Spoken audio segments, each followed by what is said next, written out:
Assalamualaikum warahmatullahi wabarakatuh. Nama saya Nur Hilalia. Saya mengajar Bahasa Indonesia kelas 9 di SMP Fathahilah. Evaluasi dan refleksi diri saya dalam pembelajaran Bahasa Indonesia.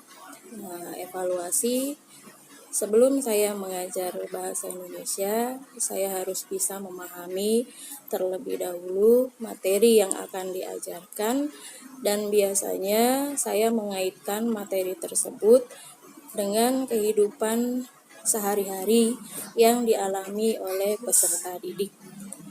Karena bahasa merupakan alat komunikasi yang dipakai sehari-hari di dalam berkomunikasi. Jadi sangat penting menguasai dan memperkenalkan bahasa Indonesia itu sendiri. Khususnya bahasa Indonesia, di mana anak-anak ini harus bisa mencintai dan menghargai serta memelihara bahasa Indonesia itu sendiri.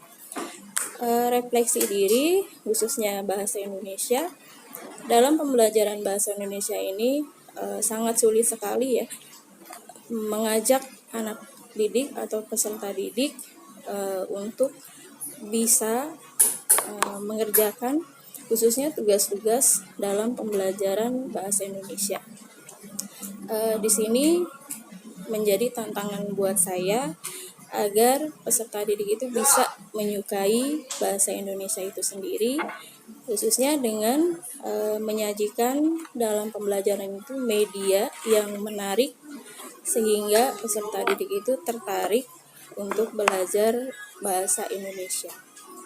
Kurang lebih hanya ini. Terima kasih. Wassalamualaikum warahmatullahi wabarakatuh. Evaluasi dan refleksi diri saya terhadap mata pelajaran matematika. Sebelum menjelaskan kepada siswa, saya mempelajari materi terlebih dahulu dengan mengambil poin-poin penting dan contoh yang paling mudah dimengerti oleh siswa, sehingga siswa bisa lebih mengerti dan diharapkan mereka bisa memberikan contoh sendiri terhadap permasalahan matematika yang sudah saya berikan. Untuk refleksi pembelajaran matematika, mungkin PR tersendiri untuk saya adalah beberapa siswa mungkin tidak menyukai pembelajaran matematika, dan itu menjadi tantangan buat saya tersendiri, dan disitu menjadi PR saya untuk mereka supaya bisa menyukai matematika. Assalamualaikum warahmatullahi wabarakatuh. Perkenalkan, nama saya Bu Anis Yulia Siva. Saya menjadi guru bahasa Indonesia di kelas 7 dan 8. Kemudian saya juga dipercaya sebagai wali kelas 71. Kelebihan pembelajaran di masa pandemi ini yaitu yang pertama, siswa menjadi lebih aktif di media sosialnya. Kemudian siswa juga bisa memanfaatkan teknologi informasi dan komunikasi dengan baik. Kemudian siswa juga bisa memanfaatkan handphonenya ataupun alat media sosialnya dengan baik. Jadi tidak hanya dipergunakan untuk hal-hal yang kurang bermanfaat.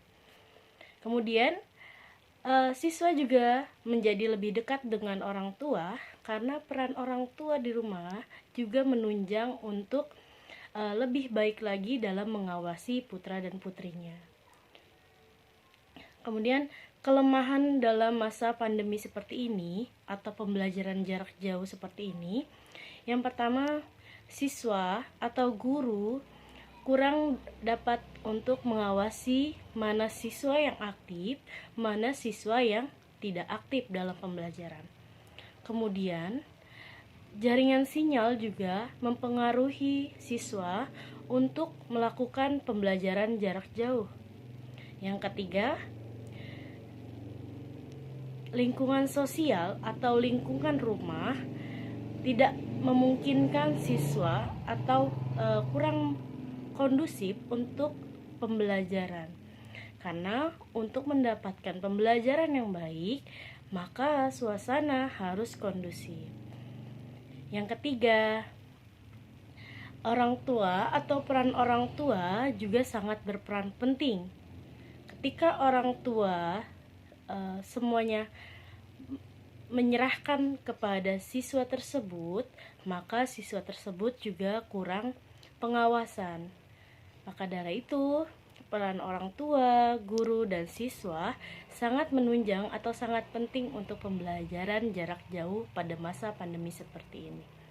Cukup sekian dari saya. Billahi taufik wal hidayah. Assalamualaikum warahmatullahi wabarakatuh.